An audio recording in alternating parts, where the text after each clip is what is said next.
ऐसा लगता है जैसे जीवन का हिस्सा हो गया हो। कल अचानक आप पाएंगे कुछ सूना सूना सा लग रहा है, कुछ खोया खोया सा लग रहा है। फिर भगवान उद्धव के जीवन से जा रहे थे। उद्धव भगवान को देख के कहते हैं, मुझे यूं छोड़ के न जाए नाथ। भगवान कहते हैं, उद्धव जाना तो पड़ेगा, मुड़ के मत देखना, जाओ मेरे भाई। उद्धव की आंख में आंसू है। आज उद्धव के कदम नहीं उठते। ऐसा होता है सज्जनों से, सुख के युग पल में कट जाते हैं और दुख के पल युग जैसे लगते हैं। जब दुख आता है ना, एक एक क्षण भारी हो जाता है, सुख में पता नहीं कब बीत जाता है।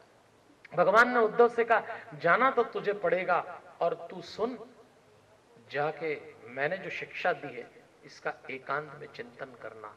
भगवान उद्धव को भेजते हैं। उद्धव विचार करता है, ये कहाँ अकेले जाएंगे, कभी इनको अकेले किसी ने जाने ही नहीं दिया। कोई ना कोई साथ रहता था, चाहे दाऊ रहे, चाहे उद्धव रहे, चाहे सत्यकी रहे, चाहे कोई रहे, लेकिन कभी दारूक तो सदैव साथ रहता। दारूक भगवान का सारथी था। आज भगवान को अकेले भेज के उद्धव को मना कर दिया। भगवान मुड़े हैं, और सज्जनों देवियों ऐसा कहते हैं, शंखोद्वार क्षेत्र जो प्रभास क्षेत्र था, भगवान उसमें मुड़ गए। यदुवंशियों का पतन हो चुका था। भगवान सोच रहे थे, दाऊ जा चुके हैं, मुझे भी देह छोड़ना है। बलराम जी ने एक पेड़ के नीचे बैठ के ध्यान मग्न होकर अपनी देह छोड़ दी। जिस दिन बलराम गए उस दिन तो कृष्ण बहुत उदास हुए कि आज दाऊ भी चले गए हैं, किस बात के लिए रहा जाए। भगवान आते हैं। भगवान बैठे एक पीपल के पेड़ के नीचे एकांत में बैठ गए। अपनी दाईं पैर पे भगवान ने बायां पैर रखा, दाईं जांघ पे बायां पैर रख के भगवान ने अपनी पीठ एक पेड़ से टिकाई और आंख बंद करके सोचने लगे। भगवान की पलकें टिमटिमा रही थी। जीवन का अंतिम समय था। मनुष्य को अंतिम समय में कुछ पुरानी स्मृतियां याद आती हैं, कुछ भगवान को भी याद आया। और आज भगवान कहते हैं, गांधारी के शाप का पूरे होने का दिन आ गया।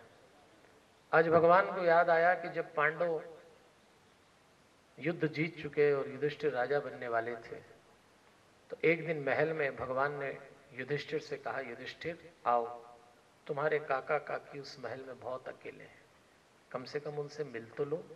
जिस महल में 100 पुत्र और पुत्र वधुएं घुमा करती हों, वो महल इतना अकेला था। धृतराष्ट्र अंधा और स्वैच्छिक अंधत्व को स्वीकार की उनकी पत्नी गांधारी उस महल में अकेले। भगवान पांचों पांडवों को लाते हैं और भगवान कहते हैं, इनको प्रणाम करो। युधिष्ठिर ने जैसे ही प्रणाम किया, गांधारी देवी ने उसी समय अपनी आंख की पट्टी के नीचे के हिस्से से देखा और कहते हैं कि युधिष्ठिर के पैर का अंगूठा झुलस गया। इतने आवेश में थी, डर के पीछे हट गया। अब भगवान आगे बढ़े और भगवान ने कहा, मां गांधारी, मैं वसुदेव पुत्र कृष्ण आपको प्रणाम करता हूं। तो बस उसी समय उस सन्नाटे में उस नारी का आवेशित स्वर गूंजा और चिल्ला के गांधारी बोलती, बस कृष्ण, तू मुझे प्रणाम मत करना। आज जो गति हमारी हुई है इसके पीछे तू है। मैं तेरे निर्णय, तेरी क्षमता को जानती हूं। यदि तू चाहता तो हमारे बच्चे आपस में लड़के कभी नहीं मरते। ये युद्ध तूने कराया है, ये हिंसा, ये रक्तपात तेरे नाम का है। तू चाहता तो ये कभी नहीं लड़ते। जिस तरह तूने आज हम दोनों की ये स्थिति कर दी कि आज इस इतने बड़े महल में हम दोनों अकेले हैं। हमारी पुत्र वधुएं विधवा हो गई, उनकी चित्कार सुन ले, बच्चे अनाथ हो गए, चिताओं पे लाश धू धू जल रही है। ये सब तेरे कारण हुआ है। मैं गांधारी तुझे शाप देती हूं कृष्ण कि जिस दिन तेरे जीवन का अंतिम समय आएगा, तेरा वंश भी आपस में तेरे ही सामने लड़के मर जाएगा। और जिस दिन तू अंतिम सांस लेगा, भरे जंगल में तू इतना अकेला होगा कि तेरी निष्प्राण देह को उठाने वाला भी कोई नहीं मिलेगा। जा, मैं शाप देती। पांडव घबरा गए। भगवान मुड़े और मुस्कुरा दिए। अर्जुन ने पूछा, नाथ ये क्या हो गया? भगवान ने कहा, अर्जुन देखो तो सही, इस बुढ़िया का शाप फल गया, वरदान बन गया। हम यदुवंशियों को ये वरदान था कि हमको कोई दूसरा नहीं मार सकेगा, आपस में लड़के मरेंगे। आज इसका वरदान फल गया। रहा सवाल मेरा कि मुझको ये कहती है कि जीवन के अंतिम समय में इतना अकेला हो जाऊंगा कि कोई मेरी देह उठाने वाला नहीं मिलेगा। तो अर्जुन, मैं तो सदैव से कहता हूं, अकेले आना है, अकेले ही जाना है। क्या फर्क पड़ता है जिस दिन प्राण निकल गए, कितनों ने उठाया और कितनों ने भूला। जाना है तो जाना है। आज भगवान को याद आ रहा है, गांधारी के श्राप के फलने का दिन आ गया। भगवान पैर पे पैर रख के बैठे, अपनी पलकों को झुका रहे हैं, और सज्जनों देवियों उसी समय पास की झाड़ी में हलचल मची। जरा नाम का एक शिकारी अपने शिकार की तलाश में एक झाड़ी से झांक के देखता है, और भगवान के पैर के तलवे में पैर के अंगूठे का हिस्सा उसको नजर आता है। इतने कोमल पैर थे जैसे किसी हिरण की आंख। बस उसने समझा हिरण है। प्रत्यंचा पे उसने तीर चढ़ाया और तीर को छोड़ने की तैयारी करता है। न तो वो शिकारी जानता है किसको जाके लगेगा, और न ही वो तीर जानता है कि किसके पैर में धंसना है। भगवान पलकों को धीरे धीरे काल के तीर की प्रतीक्षा कर रहे हैं। भगवान भी सोचते हैं आओ देख लें मृत्यु किस रूप में आती है। लीला का अंतिम चरण चल रहा है। शिकारी ने तीर छोड़ने की तैयारी की। देखो सज्जनों देवियों, ऐसा कहते हैं संसार भर का इतिहास आया, उस तीर पे लिपट गया। इतिहास ने कहा हम इस काल के तीर की गति को धीमा करना चाहते हैं। इस व्यक्तित्व ने लोगों को इतिहास पढ़ने की प्रेरणा दी, वरना इतिहास के पन्ने तो खत्म ही हो चुके थे। एक इसके कारण लोग वर्षों तक इतिहास पढ़ेंगे। हम इतिहास क्या करें, इस काल के तीर को थोड़ा रोक लें। पर भैया काल का तीर किसी का नहीं रुकता। कहते हैं संसार भर का धर्म आया, उस तीर को पीछे से खींचता है, तीर नहीं रुकता। ये तो काल का तीर है, सबका चल चुका है। कृष्ण का भी चल रहा है और हमारा भी चल रहा है। बस पहुंचा और काम पूरा हुआ। धर्म कहता है जिस व्यक्ति ने हमारी संस्थापना के लिए इतनी आलोचना सही, इतने निर्णय लिए, क्या वो इस संसार में एक शिकारी के तीर से चला जाएगा? एक महान व्यक्ति किसी सामान्य से शिकारी से मौत लेके जाएगा? कम से कम हम रोक लें। तीर नहीं रुकता। संसार भर के पुरुष आए, उस पुरुषत्व ने उसको रोकने का प्रयास किया।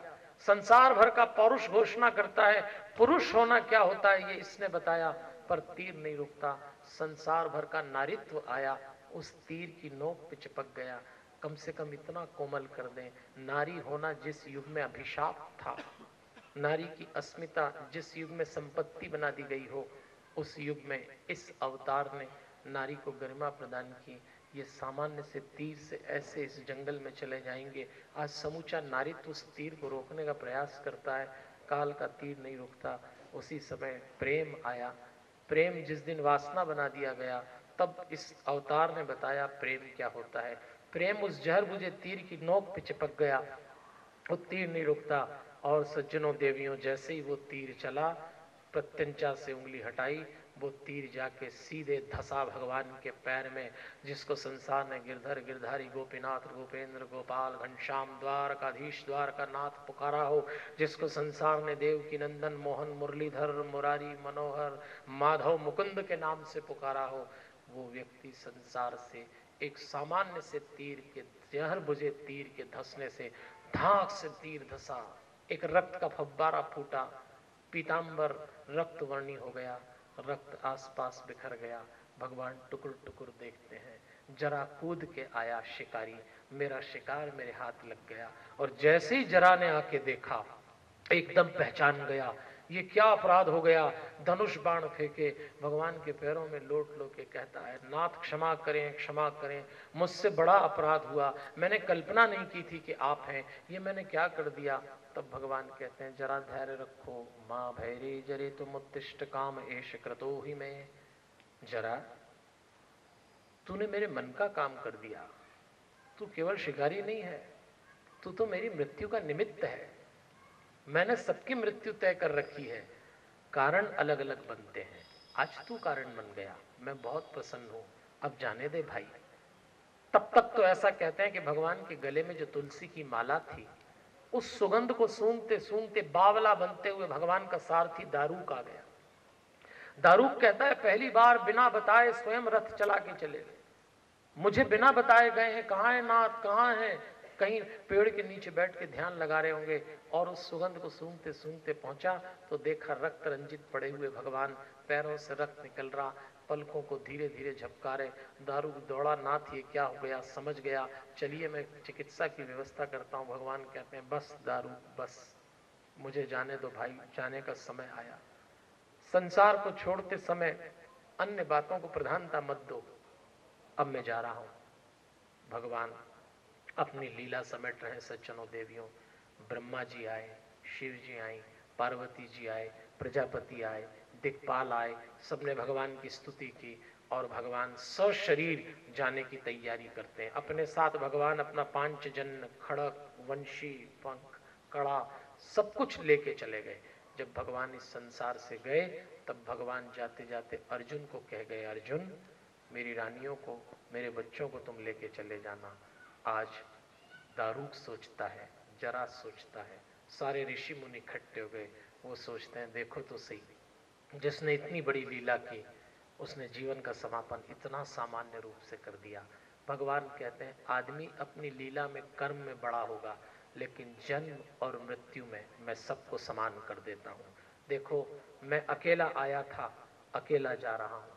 मेरा जन्म उत्सव था, मेरी मृत्यु को उत्सव बनाना। जीवन भर जो व्यक्ति शोर और जय जयकार से घिरा रहा हो, वो कहते हैं जीवन के अंतिम समय में कितना अकेला हो जाता है।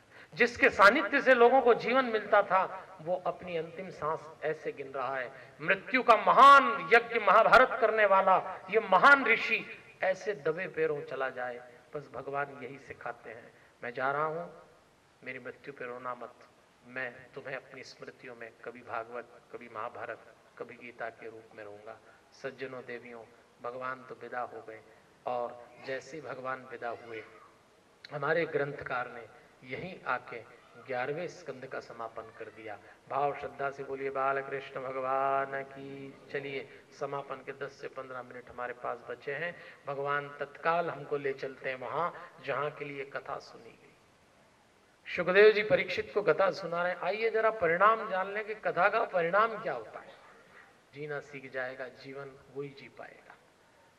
आइए परीक्षित को विदा करें और हुआ क्या परीक्षित के साथ ये समझ लें। 3 दिन हमने कथा सुनी, हमको क्या मिलेगा इस कथा से, परीक्षित बताएंगे। परीक्षित के पास सुखदेव जी आए। सुखदेव जी ने कहा परीक्षित बेटा, 7 दिन पूरे हुए मैंने तुझे कथा सुना दी जैसे हमने सुनी। अब वो कह रहे हैं मेरे जाने का समय आ गया, क्योंकि जब तक मैं बैठा हूं तक्षक नाग आके तुझे डस नहीं सकेगा। मैं जाऊंगा तभी तुझे तक्षक डस पाएगा। तो मैं जाऊं। तूने जो प्रश्न पूछे थे मैंने सबके उत्तर दे। आत्मा क्या होती है, देह क्या होती है, मन क्या होता है, अहंकार क्या होते हैं, 5 कर्मेंद्रिय क्या होती है, 5 ज्ञानेंद्रिय क्या होती है, मन बुद्धि चित्त अहंकार क्या होता है, तन मात्राएं क्या होती, पंचभूत क्या होता है, जो पूछा मैंने सब बताया। अब मैं जाऊं। तू तैयार है मृत्यु के लिए? जीवन का समापन होश में कर लेगा? परीक्षित कहता है महाराज आपने जो जो भी मुझे सिखाया मैंने सब जान लिया। आप पधारिए, मैं तैयार हूं अपने आप को समापन करने के लिए। सुखदेव जी भी गए, परीक्षित बैठे। देखिए 7 दिन कथा सुनी परीक्षित ने, कृष्ण चरित्र। उसके बाद जो परीक्षित को मिला वो हमें मिलना चाहिए।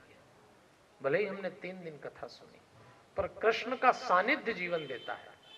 आइए परीक्षित कैसे अपनी देह को त्याग रहे हैं और क्या उपलब्धि हुई, ये उपलब्धि हमें भी होना चाहिए। परीक्षित ने कमर सीधी की, आंखें बंद की और अपने जीवन ऊर्जा को, हमारे शरीर में जो 7 चक्र होते हैं, पहला चक्र मूलाधार मलमूत्र की इंद्रियों के जो ऊपर है, बस उस चक्र पे, जिसको पेल्विक प्लेक्सस कहा गया है, उस चक्र पे लाके अपनी जीवन ऊर्जा को टिकाया।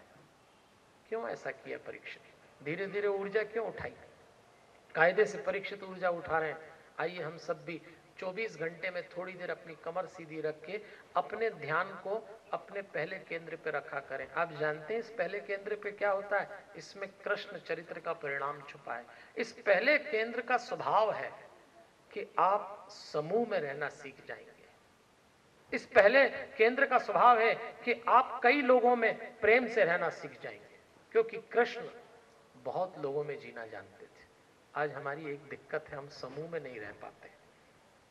घर परिवार में 5-7 सदस्य हों तो कुछ लोग अपने आप को अनईजी महसूस करते हैं। आज जिन बच्चों की परवरिश हम कर रहे हैं, अब तो परिवार इतने छोटे हो गए कि बच्चे समूह में रहना ही भूल गए।